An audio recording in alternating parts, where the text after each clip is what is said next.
Hi, my name is Sarmed Sami, and I currently work as the Core Olympus National Endoscopy Research Fellow at the University of Nottingham, United Kingdom.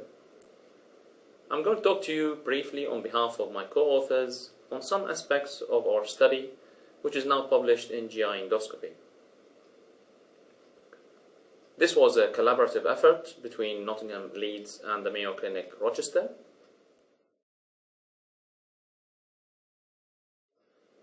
Our group has an interest in the evaluation of both new and existing endoscopic technologies in the GI tract. And the use of unsedated transnasal endoscopy was first reported in 1994.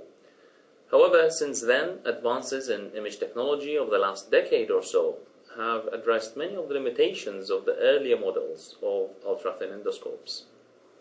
For example, now we have high-resolution ultrathin endoscopes available from several of the major manufacturers, and recent randomized controlled trials have shown that the accuracy of this technology in detecting mucosal lesions and the adequacy of biopsy samples obtained were comparable to conventional endoscopy.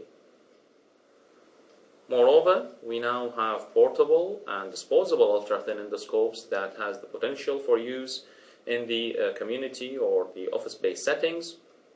So all these factors have resulted in a renewed interest in the ultrathin technique, but studies evaluating its performance with regards to technical success rate and patient acceptability parameters have reported conflicting results.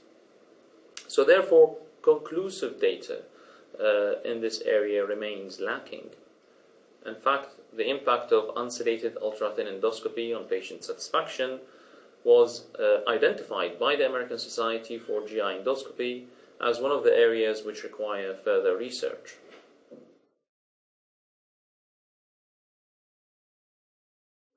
Our study evaluated unsedated ultrathin endoscopy via both the oral and the nasal routes compared to conventional endoscopy. We pooled data from 34 studies with just over 6,500 patients from different countries around the world. Our two most interesting findings were that the technical success rate of modern T&E devices with less than 5.9 mm insertion diameter was equivalent to conventional endoscopy. Secondly, we also found that the majority of patients preferred unsedated T&E over conventional endoscopy in all of the 10 studies reporting these outcomes. Although unsedated ultrathin via the oral route had similar success rate to conventional endoscopy, data on preference were limited. These findings may not be surprising, given that there is plenty of evidence from the ENT literature that the transnasal route of insertion is associated with significantly less episodes of gagging compared to the oral route. Patients can talk and swallow normally during the T&E procedure, therefore there is less risk of aspiration and improved comfort.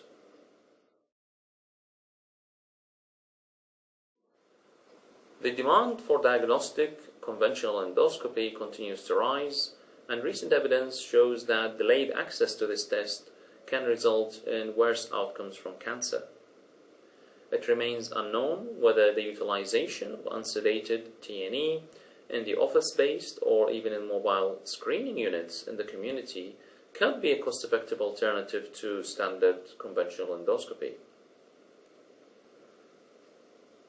The unsedated T&E approach provides a diagnostic endoscopy test closer to the patient's home, while at the same time can increase capacity in endoscopy units by freeing up space to be used for more complex procedures such as bowel cancer screening, for example. However, we must stress that further prospective trials need to be performed to evaluate the cost and benefits of such an approach. So in conclusion, results from our study demonstrate that the unsedated transnasal endoscopy can be considered an important alternative to conventional endoscopy for screening and diagnostic purposes only. Based on current evidence, devices with an insertion diameter of less than 5.9 mm are recommended for the transnasal approach. Thank you very much.